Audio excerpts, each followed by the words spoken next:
So I would request my co-speaker, Chinnsamy sir.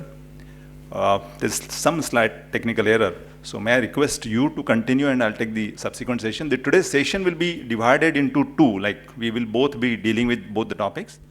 So when the chairman of ARC, Rungta ji has called me for this session, I immediately accepted for two reasons. The first thing is, as I was very fondly remembering the continuous contribution on important professional matters he is contributing through the various groups, and I'm a follower of that updates. So it's a chance to meet him personally and exchange pleasantries. That's one reason. The second one is I started doing this public lecturing in 2002 for the institute. So almost 13 years. But what was eluding me is the Eastern India Regional Council. I made elaborate presentations in almost in Southern region, Western region, Central region, Northern region, but somewhere or other the Eastern region I could not make out. But KOLKATA is not a new place for me because I was doing more than 3-4 years of audit work in KOLKATA as part of my previous employment with Pricewaterhouse. So it's a good thing to see all of you in the morning, and thank you for Mr. Vijay Joshi also to give me the first chance of making it. And he also told you that Ganesan will come once more. It remembers making me to recollect one of the discussions which we were having. You know that in southern India, December is the season for Carnatic music. So in every sabha, in every society, you will have some sort of Carnatic music programs going on by Vidwans. In one of the Carnatic music program which was going on, the singer was making a particular song, and after he has rendered the song, one of the audience got up and said, "Sir, can you do it once more?" So he continued. Again he sang the same song. After some point of time, after the song is over, the same person got up again and said once more. He sang the song again. Same person got up again and said once more. And the singer felt very, very happy that he was singing so beautifully that song. So he is asking again and again once more. He asked, "Are you so pleased with the song?" And the audience said, "It is not like that, sir. Till such time you are singing the song properly, I will ask once more." Maybe that's the reason why the one session which we have planned for the post-line session, it has been split to test in the first part and also to ask for once more if I have not performed well in the post-line session. See, one topic which is very interesting for us, and maybe for some of us it's one of the specialized session, is the internal audit. What we are talking about internal audit as a management tool. When we are talking about internal audit, what I have planned is to have an agenda like this. What is actually the expectation gap from the management side, from the stakeholder side, from the statutory auditor side, and of course from the internal audit side of how he will manage all the stakeholders' requirement. Unfortunately, this is a moving target. So we started with, I can share with you a simple example that 125 years ago, when one of the big four accounting firm has done the audit of its first client in India, the financial statements are containing only 2 pages. One is the balance sheet and another is the profit and loss account. And the balance sheet was containing one uptick and one downtick. The financial statement contains one uptick and one downtick. And below the financial statement, one note was mentioning the uptick denotes that this financial numbers are matched with the books of accounts. The downtick says that it has also been checked with the previous year audited numbers. the profession or the expectation of the profession is so simple, not complex. But nowadays what we are talking about is, even after we give 30, 40 pages of financial statements, we have been sent a notice from the registrar of companies saying that you have not disclosed what is required to be disclosed. Technical review. And they are asking technical questions. Sometimes they don't possess that required knowledge, so it is being outsourced to some other professionals to do that work on their behalf.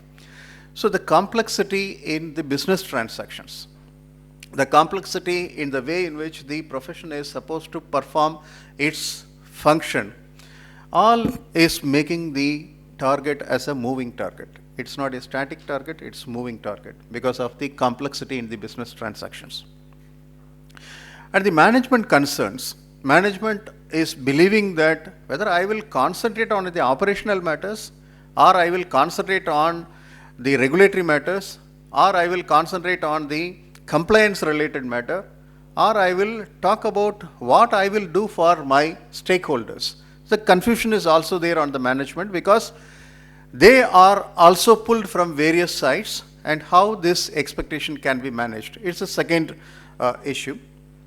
And how the internal audit is nowadays is adding value for the management, and how the internal audit can be effectively used as a tool. That's the way in which the first part of the session has been planned, maybe for an hour.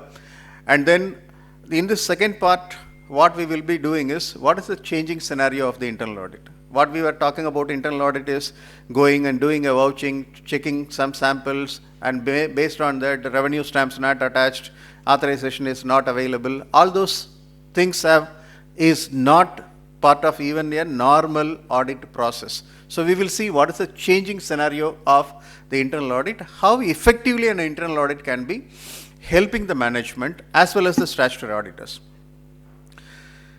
So let me just see the definition of what corporate governance is according to World Bank. It says that it's promoting corporate fairness, transparency, and accountability. When we are saying that corporate fairness or fair presentation of financial statement could be one of the aspects. When you are talking about transparency, how the management has been maintained and what type of disclosures has been made part of the public financial statements, and who is taking the accountability for any lapses. So this is what generally a corporate governance. But what are all the things which is actually making this to have this? Many financial scams. Previously we were looking for examples from the other parts of the world if we are talking about accounting scams. But after a point of time, when the business scenario has become more and more complex, we also started having a lot of examples to provide to the entire world, right from your banking scams or your security scam or even the biggest accounting scam which has been dealt with. So all these scams are creating the impact on the market, because the market is very sensitive, and if something goes wrong in the way in which the reporting is happening, or if there is a scam which has been broken, the moment you will see that the market is volatile. Maybe you will see that even today's paper, a 2-minute matter has made a crash, or maybe the wealth being eliminated from the investors in thousands of crores. So when Maggie has been identified that it has a problem, and somebody in some states this has been banned, the market value of the shares is crashing. So market is so sensitive for even a smallest information for a non-compliance or something relating to regulatory matters. And the third is that previously we were talking about, even if you see your accounting or your audit opinion, you normally reported on one aspect. Traditionally from Mavakaro period to Caro 2003 and now in Caro 2015, and the last class was talking about whether there is any fraud on the company or by the company which you have identified during the course of the audit. But now, there is a specific requirement to report whether there is any fraud by the officers or employees of the company. That means people are now worried that, maybe I can use a simple term, what is the tone at the top? This is what the entire framework which we are talking about. What is the tone at the top? What is the ethical values of the management?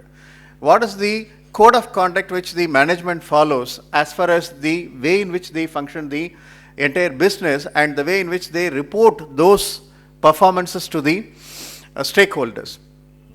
One simple example. You are going and doing an audit as an internal auditor or maybe as a statutory auditor, and you have checked that what is the control environment prevailing.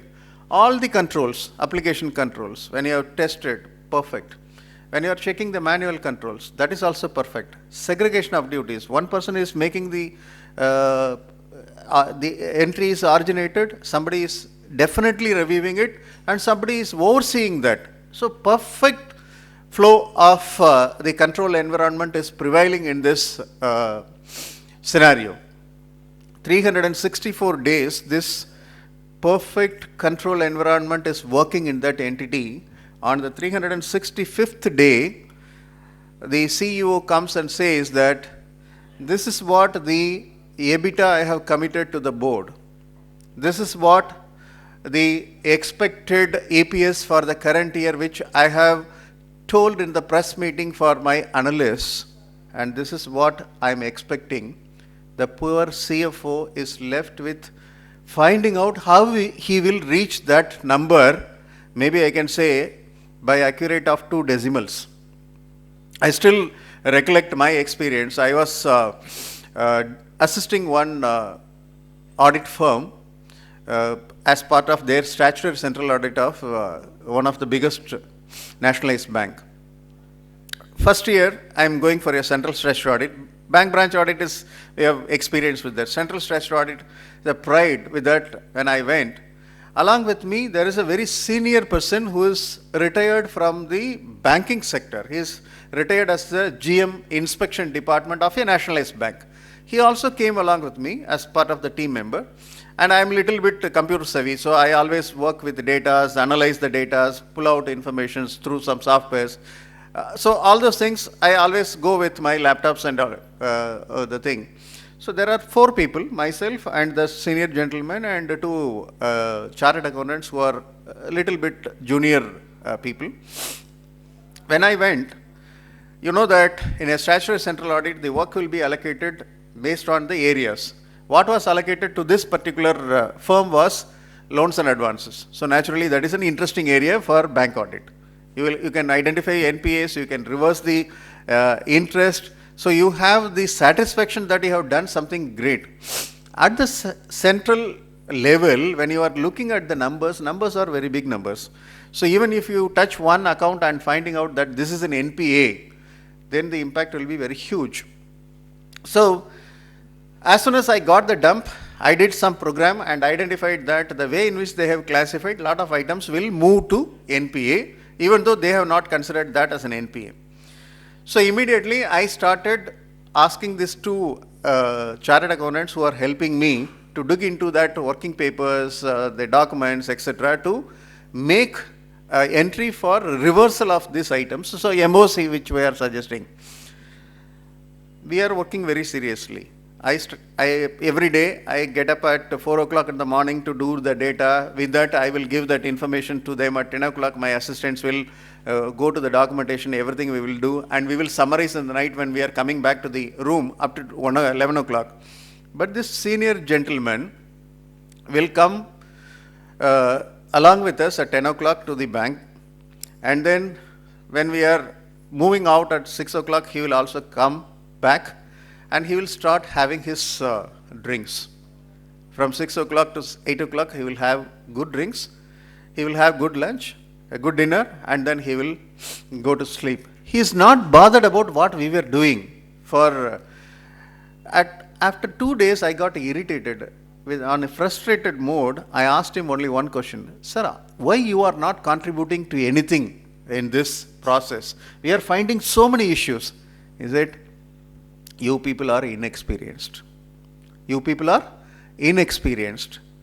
Whatever you are going to do, it is not going to have any impact on the number which has been already committed. Then I was surprised. No, sir, I will prove you wrong. And he said, I am leaving it to your judgment. Please wait for some time. After the end of the discussion, what is the change which is happening? He said, either this will be objected and removed, or otherwise you will find some other surprises for you. As he has rightly pointed out, we identified so much of MOC. Certain things they have discussed, certain things on judgmental basis we have agreed, but lot of items where we are supposed to reverse as an NPA as well as the interest income, then the balance sheet department came out with, sir, we have a provision which is not required in some other account, we will release it. When they, if you pass one entry, they will release one credit. One debit, one credit, one debit, because double entry system now, one debit, one credit. So debit and credits have been matched almost, and at the end of the session, when we have completed the audit, what was the draft financial statement given at 2 decimals? Never changed. Then this gentleman, at the evening when he started his said, Ganesan, this is for your knowledge. I am taking this toast today. Then I understood that 364 days you are talking about control, internal control, how the controls are operating. On the 365th day, the control is override. So that is what we call it as in jargon, management override of control. If there is a management override of control, the tone at the top is not correct. If the tone at the top is not correct, that it percolates down to the entire stream. There the issue starts. That is what the business frauds are emanating. And that is another issue which we are talking about. And another biggest issue where the internal audit can be an effective tool for the management is whether the management has really made a risk assessment of their business. When we are talking about risk assessment, you might be knowing the concept called enterprise risk management. What do you mean by enterprise risk management? You identify what are all the risks in various aspects of the business and how that risk can be mitigated or it can be reduced to the lowest acceptable level. So this is an important aspect, but in many cases, if you are looking at corporate sector, especially in public sector, that the control environment or the business risk assessment will be very, very weak. And what could be the other drivers? When we are saying that these are all the events, that's scams, market volatility, business frauds, as well as the weak risk management system. And this is also forced by other requirement. For example, if we are talking about an investment made by institutional investors, their expectations are different. And in government companies, you will see that the government is actually looking for investment. For example, you take a loan from IMF or you are taking from World Bank. You have agreed for certain terms and conditions. How that is going to be impacted, how that has been taken care, this is also one of the requirement which we have to consider. Lenders, partners of the organization, various stakeholders including shareholders, etc. And apart from this, very, very important point is the regulators. So regulators, we will see in a different slide what are all the various regulators aspects, why internal audit is going to be a greatest management tool for helping us. Is now we are sitting on an environment where whatever you do is monitored by somebody else, and the monitoring requires a compliance framework to be completed. If the compliance framework is not completed properly, you will always have an issue on the organization. And I should add, apart from this, is the Companies Act 2013 and the requirement to report on internal financial controls by the management as well as by the auditors. So, you know that Companies Act 2013, many a times we have seen that it is like a compliance framework rather than helping companies how they can actually work. in a normal environment. Fortunately, we are getting some good responses from the Ministry of Corporate Affairs, where they are looking into the issues of the various stakeholders like the small and medium companies. They have come out with the notification for the private limited companies. But still, there are certain provisions like the internal financial control reporting, which is essential for the management to report in 2015 director's report, and to be audited and reported as a separate report by the auditors in 2016 March, is also asked this, that the level of internal audit, how it can actually help the management as well as the statutory auditors, how that can be a perfect coordination of the entire team as a management tool, is what we are worried about. We are talking about stakeholders. We are talking about the stakeholders are increasing. It is not only one single stakeholder. It is actually a lot of things are happening. As I said, 2 pages of financial statement, now 30 pages of financial statement, but still people are believing that we have not made a proper thing. We have experience with Companies Act from 1956, and all of a sudden we are saying on 31st March it is notified, another set of Companies Act is coming in. And we are practiced with how Income Tax Act will help me to compute my income from business, but we are now saying that income computation and disclosure standard will define how you will compute your income. When we understood that this is a way in which we will account for our revenue or our assets and liabilities, we are saying for certain set of companies, this accounting principles is not enough. We have to follow IFRS converged Indian accounting standards. So things are changing. What we have learned previously may not be usable, and we have to learn further. I recollect one instance. Like this, I have been asked to make a presentation in a business school. I was entering the auditorium. Just in front of the door of the auditorium, there was a very big, beautifully carved monkey statue. A monkey statue was placed at the entrance of the auditorium. The statue was beautifully done, and it was in a very sad posture. Like many of us, it put its hands on its cheeks, looking very, very sad. The workmanship was very interesting. I was trying to appreciate that workmanship, but when I was getting closer to that statue, I find out that beyond that workmanship, the person who has put some note beneath that monkey statue was very interesting.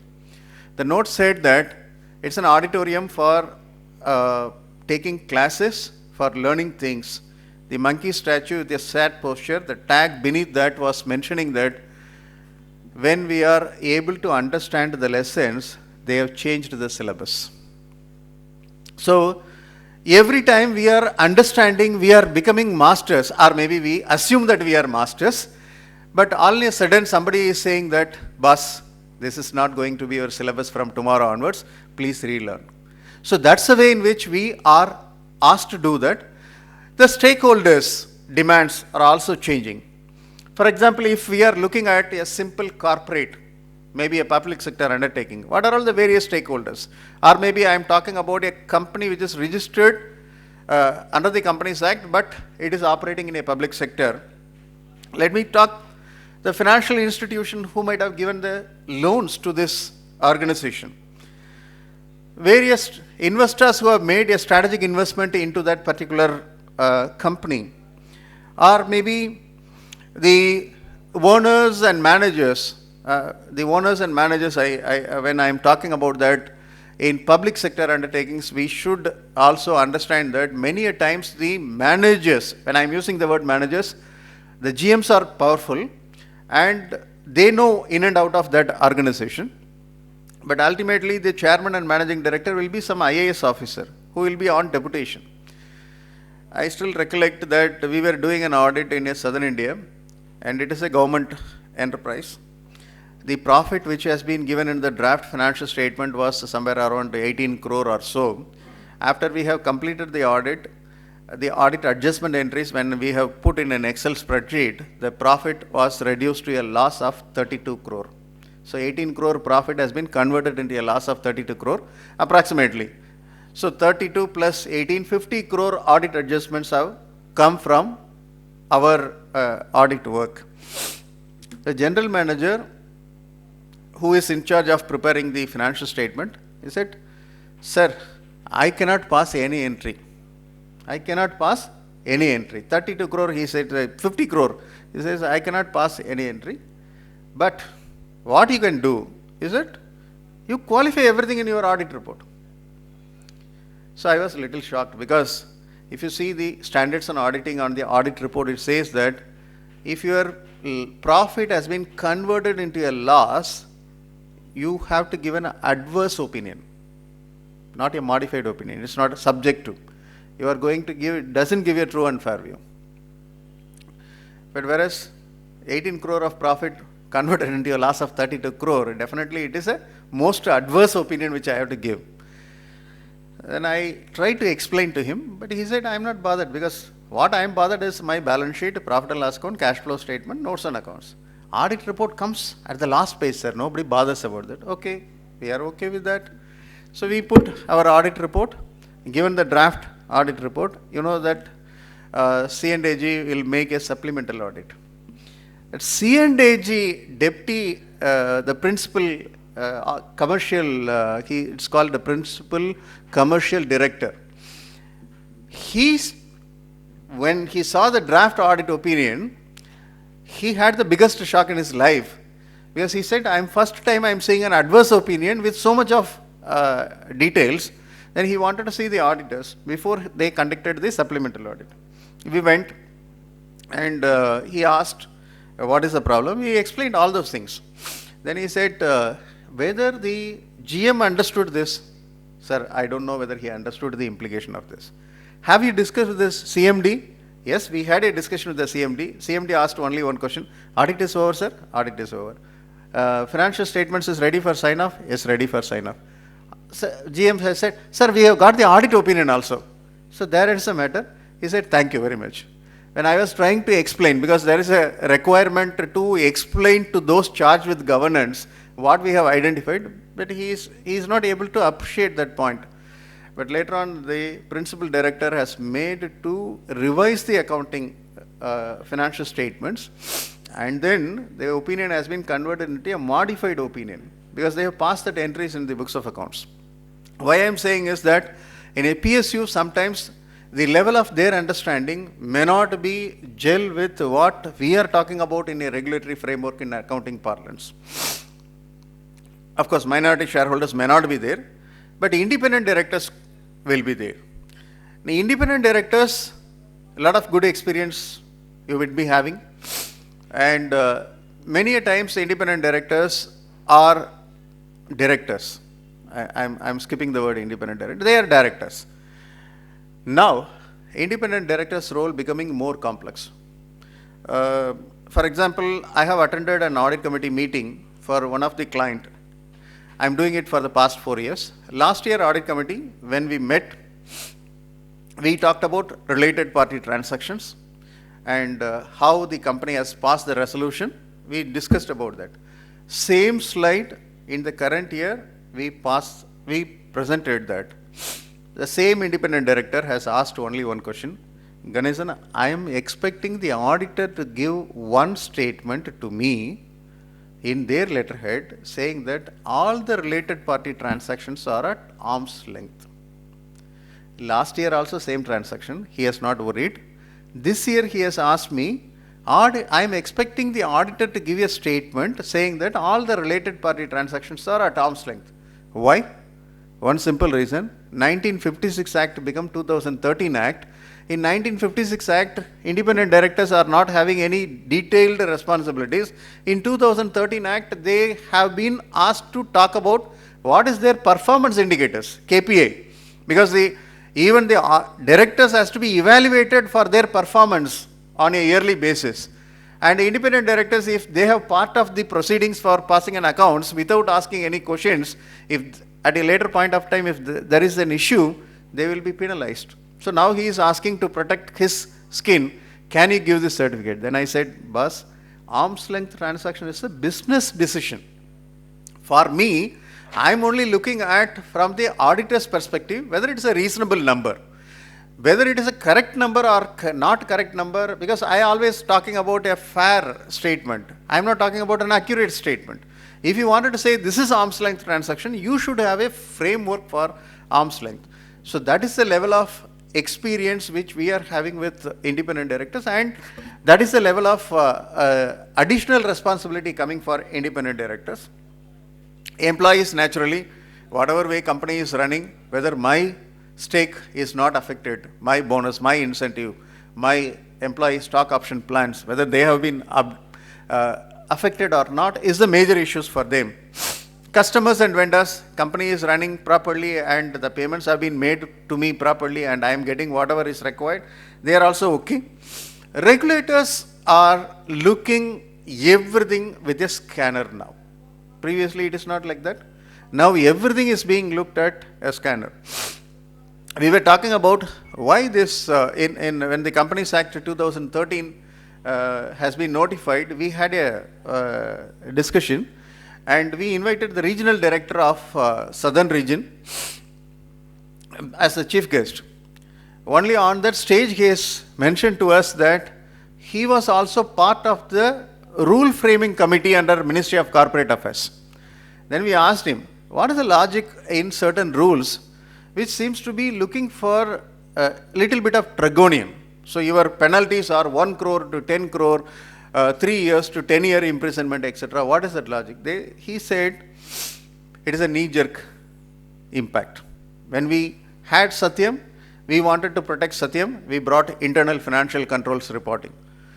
And we brought the responsibility for independent directors. We brought the responsibility for auditors. We brought the class action suits. Everything we have brought in. There we are almost close to the draft report, but all of a sudden we come across two issues, Sagara and Sharada. Immediately we thought that we should plug this. Somebody has immediately said that we will introduce one section under the deposit rules. Section 73, additional section 74 has been added to say that even if you are receiving from your members and not allotted the shares, we will consider that as part of the deposit. So when the regulators are looking for penalizing the industry as well as the people who are advising or the consultants like internal auditors or the statutory auditors, the issue is becoming more and more complex for how you will meet the regulators' expectation. If it is a public company which has gone for an IPO and shares are listed, then analysts play a biggest role and they will look into a lot of things. But the final one, society at large. If a company has not performed well, if the company is sinking, what would be the impact of the entire society? This is where we are actually saying that the entire gamut of corporate governance runs across multiple stakeholders. It's not one single stakeholders, and they are having specific expectations which may not be the exact expectation of another set of people, and the consultant's role as an internal auditor or as a statutory auditor or as a management, you have to fulfill all those expectations. That's a real challenge. Let's just see what is the gap between the expectations and what is the how we are trying to meet that. What is the expectation from the regulator side? We are saying that there should be a complete regulatory framework which should be based on the need of the hour.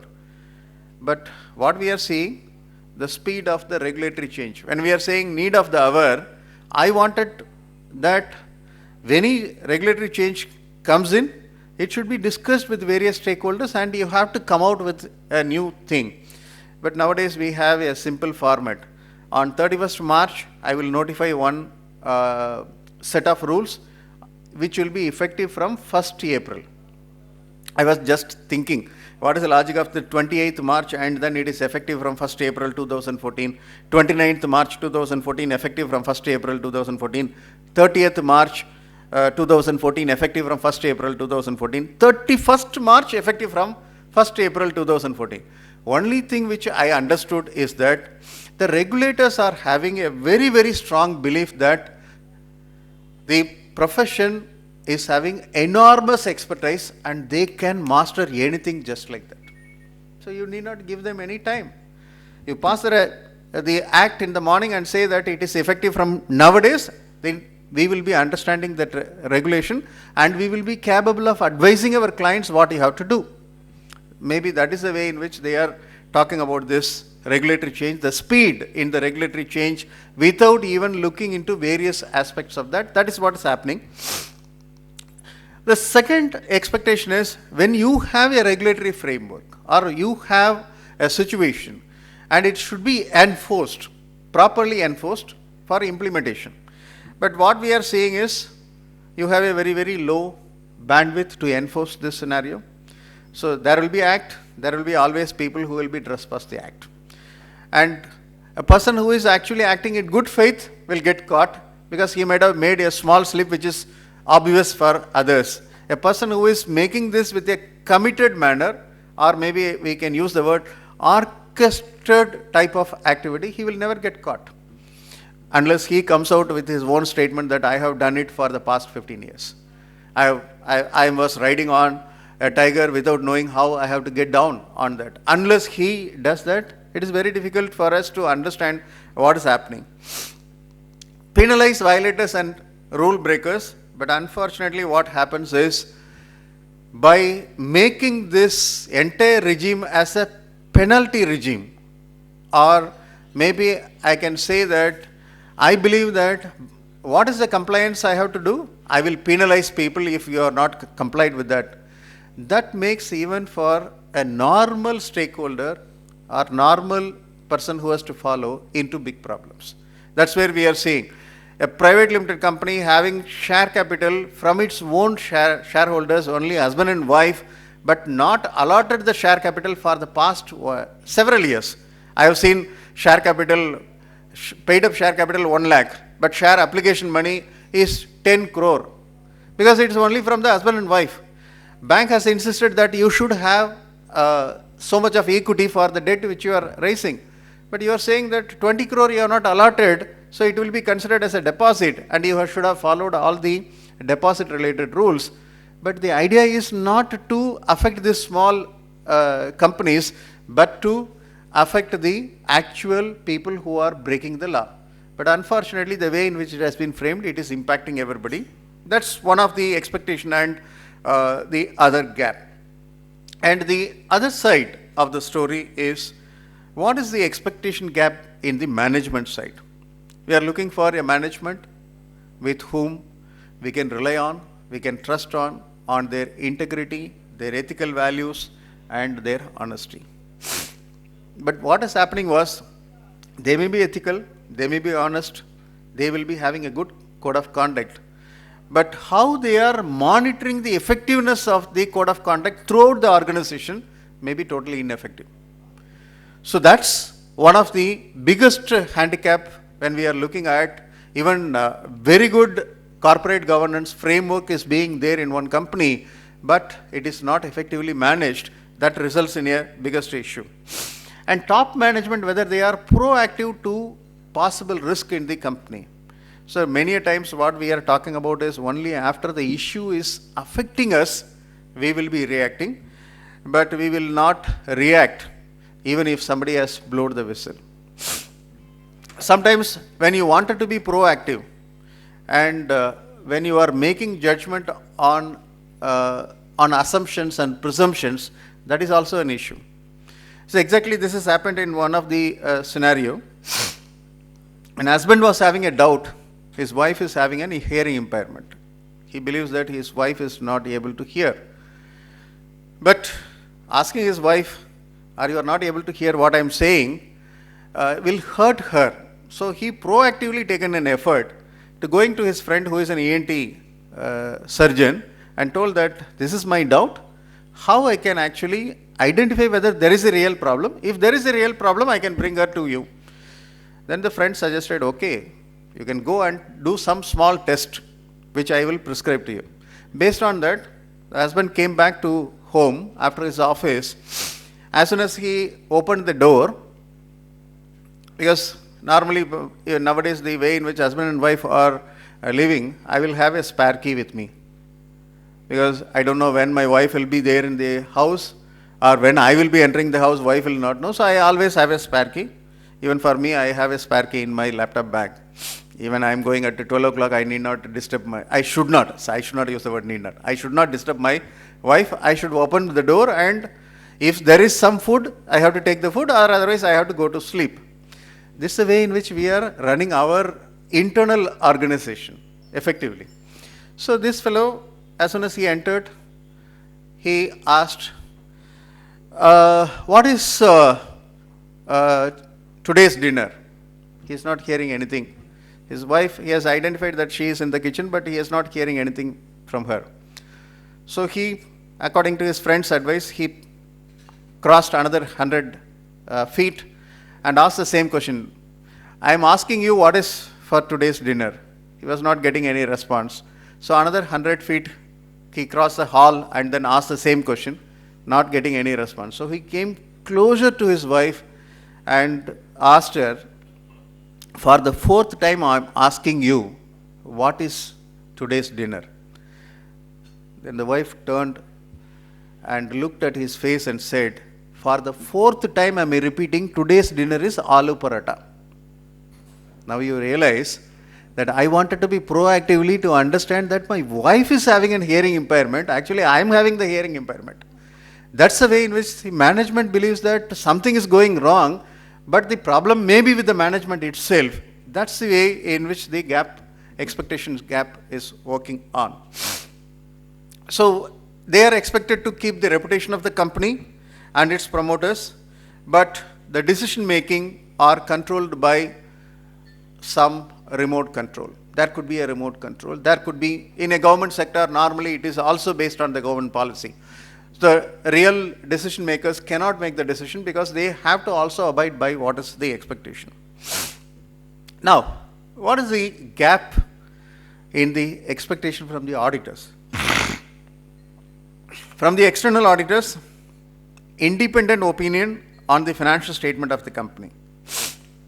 But the actual fact, or maybe what we have to say, is that the limitation of an audit is that the information based on which I am doing or I am expressing an opinion is controlled by the management.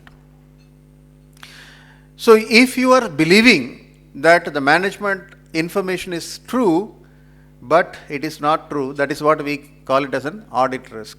You are entered in giving a wrong audit opinion, thinking that your opinion is correct, but a lot of things are undetected. Audit risk, which we are talking about. On the internal auditors, we are trying to establish an independent assessment on the state of internal controls of the company and suggest what is the framework. Again, many a times the internal audit system is reporting only to the management. Many a times, except in a very good corporate governance setup, they will be independently reporting directly to the audit committee. So in many circumstances, it is only to the management, and sometimes the internal audit department will be part of the company's function itself. And the person who is head of the internal audit will be officer with rank 3 or 4, whereas the person to whom he will be reporting will be officer number 1. How you can expect him to independently make his observations known to the other person? That is another challenge. The various regulatory framework where we are talking about, when we are seeing the changing regulatory issues, one thing is top is Companies Act, because we are talking about companies. And the second is the Reserve Bank of India and IRDA, if we are talking about public sector undertakings who are banking side or non-banking finance companies or insurance companies, what their regulators' expectations are. And the third, which we are talking about, suppose if there is a public sector undertaking which has been listed, and the listing agreement, SEBI and other regulators are also coming into the picture. Apart from that, as an auditor, even if you are an internal auditor and you are a member of the institute, you are governed by the code of conduct of the institute. So that is also a requirement. So these regulatory framework will make some impact on the auditors and some impact on the management. We are looking for a scenario of if there is a compliance framework with multiple agencies are looking for multiple things to be handled, and that has an impact on the management, how we will be a perfect business advisor to the management without losing our independence. So you may be trying to understand what Ganesan is talking about. I am talking about auditor or he is talking about business advisor. Please understand that the concept of auditor has actually gone out. Even though we call ourselves as an auditor, if you really go into and see what is the expectation from the auditors, is that auditors are expected to be the perfect business advisors for the client. When I am saying advisors, within the framework of law, for compliance, laws and regulations, as well as business strategy. When I am talking about business strategy, then there could be a possibility of conflict of interest, whether you will be doing a management function or you will be doing an independent function. If there is a management function, you cannot be a statutory auditor, but you can be an internal auditor and you can still advise them on management related matters. That's the way in which the expectations of auditors is coming in. And one of the biggest growing concern is the fraud risk, and how we are trying to address the fraud risk as an internal auditor, and how this could be an effective tool for the management to ensure that everything which is reported to the ultimate stakeholders at the boardroom, because they are meeting only once in a quarter or maybe at the end of the year, and whether they have understood what is happening in the industry, how it is possible. Some of the elements which we are looking for is that whether the numbers are benchmarked with the industry. So I am just giving a simple example. You are an internal auditor for a company which is in manufacturing sector, automotive components, and you are also doing audit of other companies in the same industry. Almost the entire industry is working on a negative growth because of some economic scenario in the country. But the company which you are auditing is showing a 20% growth compared to the previous year. That itself is the first warning signal for you, because if you are not benchmarking with the industry, the performance of your company, you may not be able to identify the early warning signals of there could be a possible fraud. The second is because when I have not done this benchmark, whether the numbers really smell good is what I was looking for. Maybe I can give a simple example, which everybody knows, is that if I am saying that the company's turnover has increased by 30% compared to the previous year, but the debtors have also increased by 50% compared to the previous year. So first worry which I should have is whether these numbers smell good. 30% growth when the industry is not doing well is the first worry for me. And the debtors have also increased 50%. Normally I expect if 30% growth in sales, maybe 20% increase in debtors, because some sales might have been collected. But there is 50% increase in debtors. Whether the sales itself is genuine, whether the debtors itself is genuine, whether this number smells good, is a second warning worry which I have. The third element is whether off-balance sheet items are really off-balance sheet items, whether they are contingent liabilities or they have to be really provided for in the financial statement. How the company is having controls over the off-balance sheet items to analyze and bringing it to the financial statement. Company management, accounting team, everybody is very good in making estimate, simple estimate. We will talk about a simple estimate. A company is having a PSU, so you know that then the payroll cost will be very high. I'm just taking a simple example of a PSU which we have audited. The payroll cost, they made an estimate for provision for gratuity and leave encashment. You know, C&AG on a rotation basis is appointing the auditors. When we went, unfortunately, I know accounting standards. Maybe that is a mistake which I have in my blood. So when I went, I have a checklist for each of the accounting standard. One accounting standard for this particular company was the key business driver. One is the cost, payroll cost is very huge after your cost of goods sold.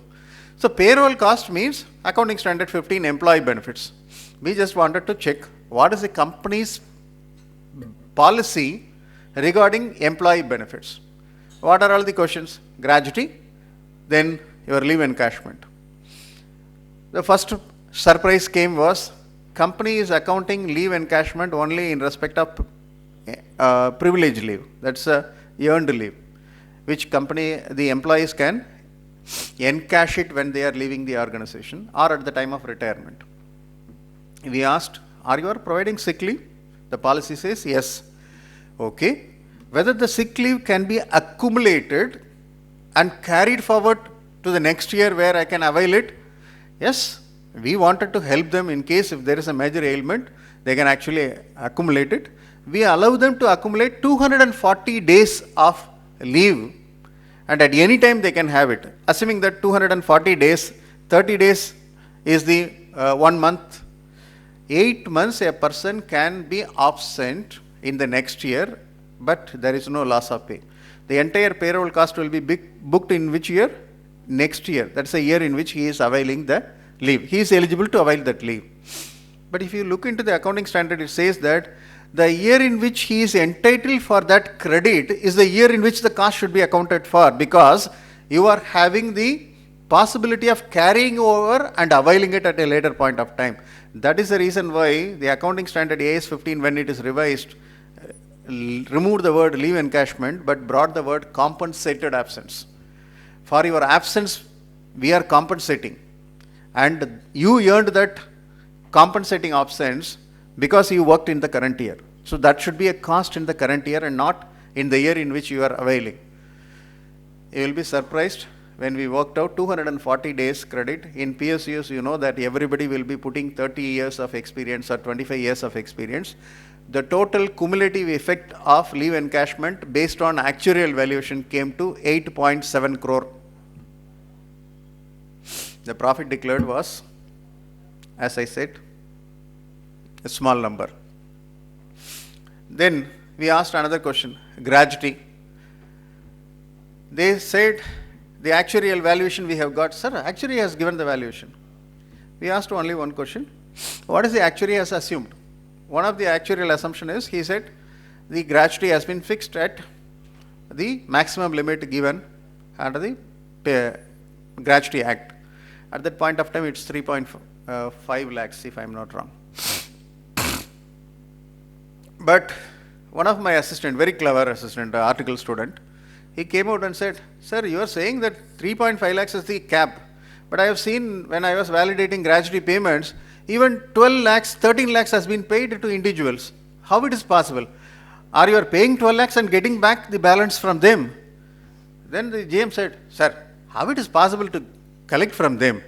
We are not collecting, we are giving them because they have earned this. And I said, that means what is the assumption your actuary has taken itself is wrong, because you don't have any limit. You are giving for every year of completed service 15 days of salary. That means your estimate is a simple estimate, accounting estimate, which is not properly considered. In one case it's 7.2 crore. In this case it is somewhere around 24 crore or 25 crore. It's a huge number.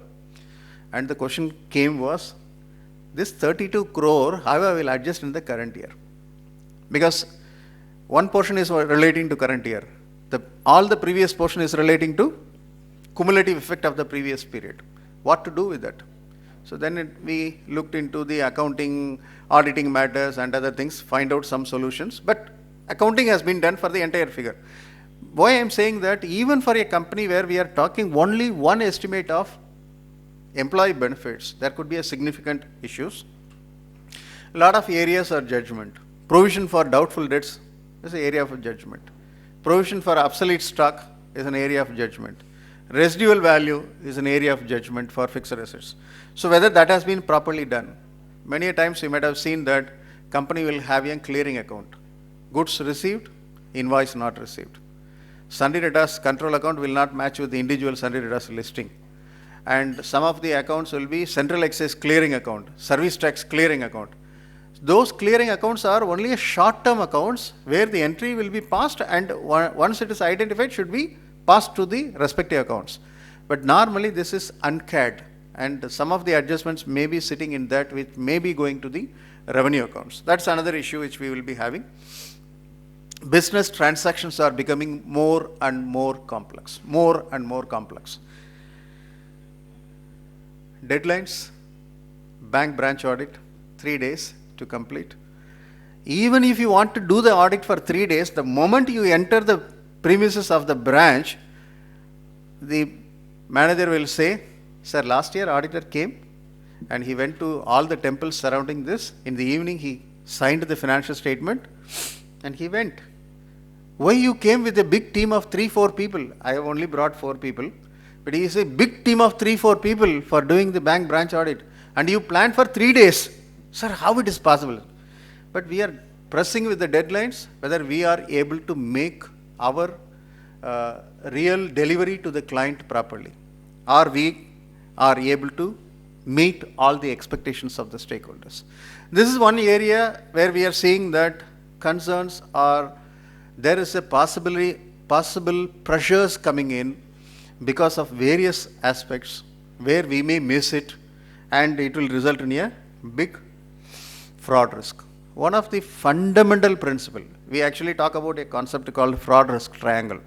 Fundamental, one corner of the triangle says, there are 3 corners of the triangle. One corner of the triangle says that, is there a performance pressure or there is an incentive for performing? I will just take a simple example. You have been appointed as the chairman and managing director of a company. You are an IAS officer. Your term is for 3 years. Government has appointed you. And first year you are showing a loss. Second year the loss is more than that. Third year is the loss more than that. Can the IAS officer can expect that he will get an appointment in any of the PSUs in the later point of time? So he will always have a pressure to show that there is a profit. Like what we have seen that only in one finance minister, only one minister's term, the railway has reported profits.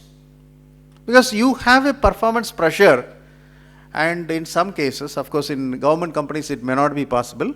In some cases, if there is an employee stock option type of thing, or you are entitled for a commission based on the profits or based on the turnover, always there will be a possibility of doing this. That is also a possible areas where we will look into whether this will lead to a fraud risk area.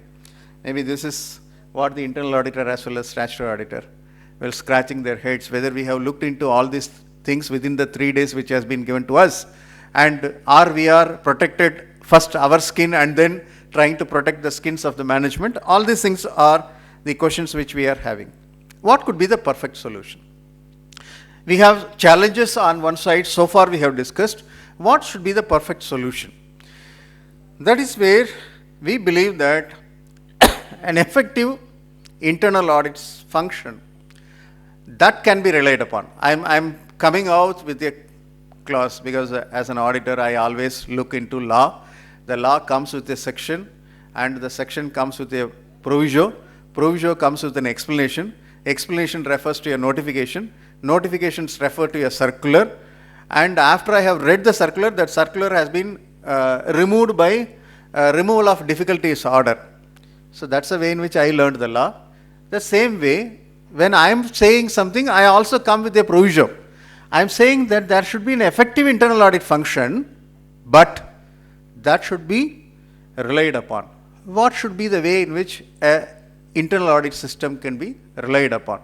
What is the way in which they are actually functioning? The definition of internal audit itself has gone for a total difference. This is what I started with saying, that it is not simple vouching. and saying the revenue stamp is not affixed, etc. This fellow is not signed. Your travel advances have not been settled within time. Second travel advance has been given before the first one has been. All those things is not the definition. Now it says internal audit is an independent objective assurance. We use the word assurance. Assurance is relating to an audit assertion. We are giving an assurance and consulting activity. This is where the difference between auditor and the internal auditor is coming in. It's a consulting activity designed to add value, and improve an organization's operations. It helps an organization accomplish its objectives by bringing a systematic, disciplined approach to evaluate and improve effectiveness. What effectiveness? Risk management, control environment, and governance process. So all these things is what we are looking for. That is the reason why we are now moving to enterprise risk management. Then we are talking about re-engaging or re-engineering what is the internal controls which we are talking about. We are moving from a vouching to checking the controls. We are moving from auditing a transaction which has already happened to check what is the process related improvements which we can suggest to the management. And we are trying to think about how we can more effectively facilitate a corporate governance. Let me just take you through what do you mean by adding value. Each people are expecting something. Each stakeholders are expecting something. What do you mean by adding value? Which aspect of the internal audit role is of primary importance in terms of value to the business? This is a question which has been asked in a survey. Internal audit, what type of value add they are giving? Just you should see, they are not talked about vouching. They are not talked about the numbers are correct. 72% was saying assurance that major business risks are being managed appropriately. So enterprise wide, I have assessed what is the major business risk which we are having. So, okay, sir.